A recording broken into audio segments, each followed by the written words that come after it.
Dr. Claire Nelson is a born and grown Jamaican, from her head right down to her toes, literally. She left Jamaica at the age of 18 to pursue higher education in the United States, and after over 30 years, she's still as Jamaican as ever and dedicated to promoting the issues of the Caribbean diaspora. She's dubbed the Mother of Caribbean American Heritage Month and was recently honored by the White House as a champion of change. So what a nice place to live. Sweet jam down, the only problem is I have never really sat down to think of myself as a Jamaican person and to describe myself as Jamaican.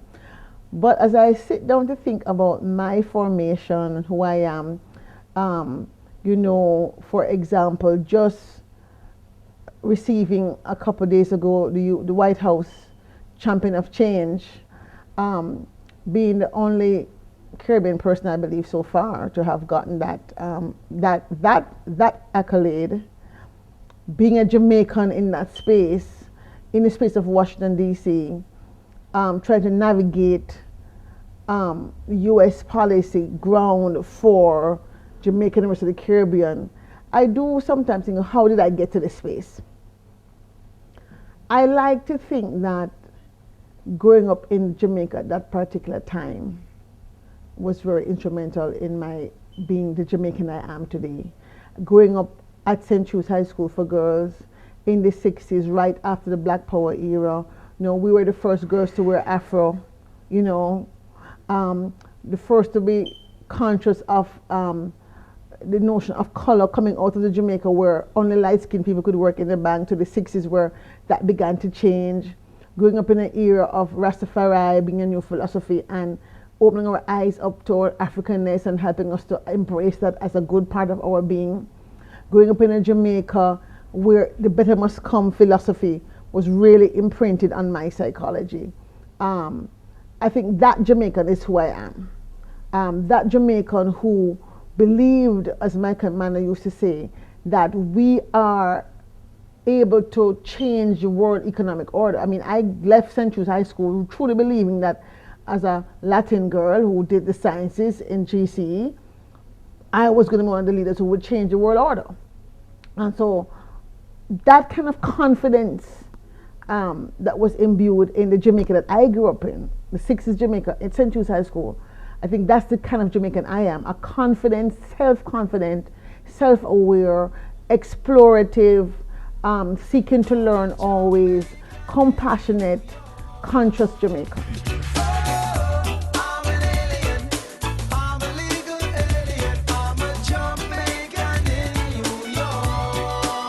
Well, for me, it's fairly easy.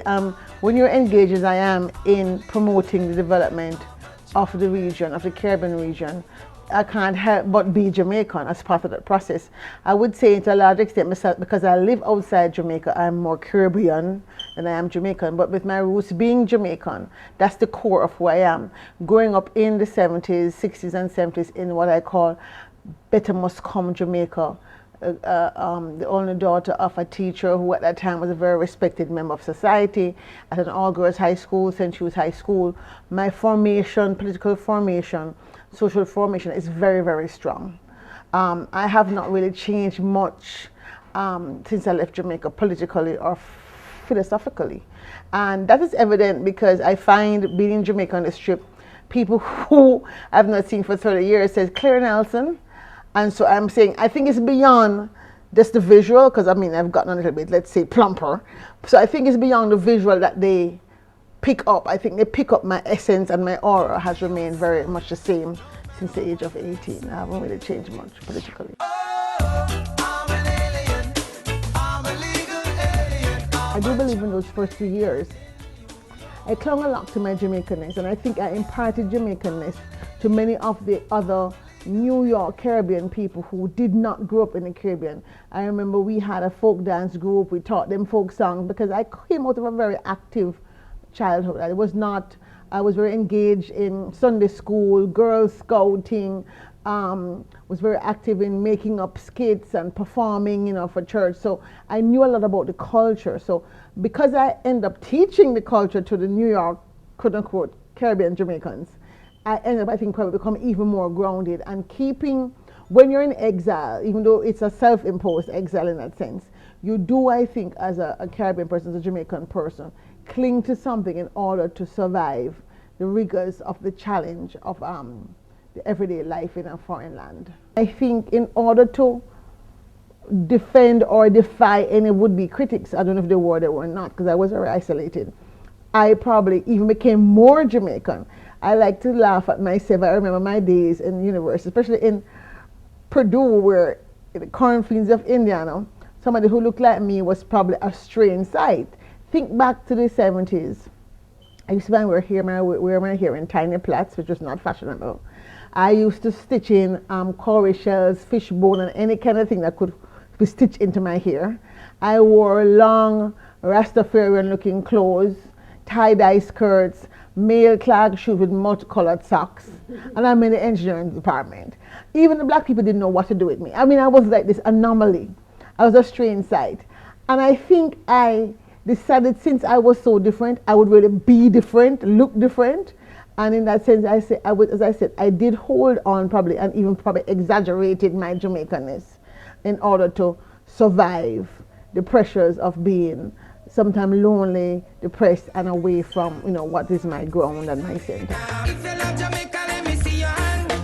Raise it to the sky and let me see your hand. I have not really thought about a Jamaican dream. I'm not sure if the Jamaican dream here is the same as the Jamaican dream for those people who migrate.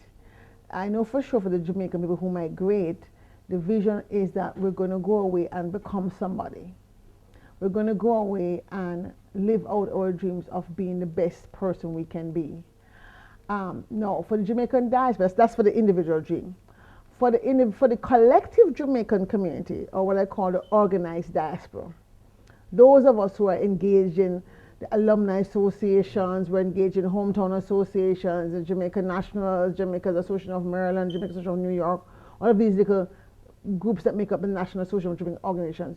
Those organized diaspora, I think their collective dream for Jamaica is that Jamaica will continue to progress in a way that allows us to continue to have a sense of pride and a sense of place and a sense of belonging. Because as foreigners in a foreign land, we always want to be able to hearken back to this place that becomes almost mythical in proportion of its Talawanese, right? And I think that if there is such thing as a collective Jamaican diaspora dream, is that we will continue and we will help to ensure that Jamaica continues to be a Talawa nation by succeeding and amplifying Jamaica's Talawaness in the world.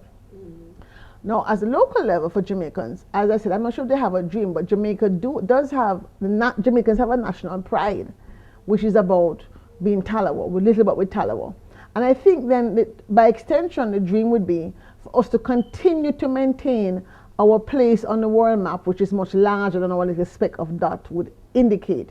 We want to dream ourselves into being a bigger nation even on the global psyche than the US. And this is why you hear this tension about, in the Olympics, for example, about Jamaica versus the United States. This is how we see ourselves. We are no way confined by the size of our geography. In fact, Jamaica is global space is as large, at least we like to think, that it's as large as the US. And if it's not now, I would think the collective Jamaican dream is that we will be as large as the American imprint on the global geography or the global psychology. If you love Jamaica, let me see your hand. Raise it to the sky and let me see your hand. Sometimes I get the sense that that sense of a collective destiny is not quite as developed as I thought it would have been by now, and that's disappointing for me. I have had some experiences working in community development in Jamaica, not a lot, mind you, but I've had the occasion where my organization, the Institute of Caribbean Studies, has funded workshops with people from Trenchtown, for example. And I've been sort of disappointed by the lack of collective vision. And I do think that's a weakness that we have right now. I think Jamaica right now lacks a collective vision for the future. Notwithstanding that the government has a 2030 vision in place, I'm not sure that the story of that future has been told. And this is one reason why for the last year I've been talking about the fact that this independence should not be just about having fantastic festivals and Jubilee celebration, but this 50 years should have been a dialogue, a conversation about what it is we want to become. And to that end, I've started a blog called Imagine Jamaica 50. We put out my 50th birthday wishes for Jamaica, and I've invited people to comment. It's not really been taken off the way I'd like to see it taken off, because people probably are not in that space. One other thing we have done recently is we have put together an online festival highlighting Jamaicans who have visions and dreams of creating a better Jamaica. And recently, the last 5 days, August 1st to August 6th this year, I've been writing my own one-page blog about August 1st to 6th, 2062, the celebration of the 100th year celebration of Jamaica's independence, with a view of saying maybe this will spark people to think about what is it we're trying to create? What is the shared Jamaican vision that we should be dreaming into being collectively? I don't think society can change and evolve in the way we wish it to if the individual dreams are not in sync. I think there has to be some deliberate intention, the way there was in the late 60s, early 70s, of really creating a shared vision for Jamaica going forward. I think that is what is lacking. The language of development has become too sterile. It has become, numbers. We want to decrease poverty. What does that mean? We have to change it to the story of what we're trying to create.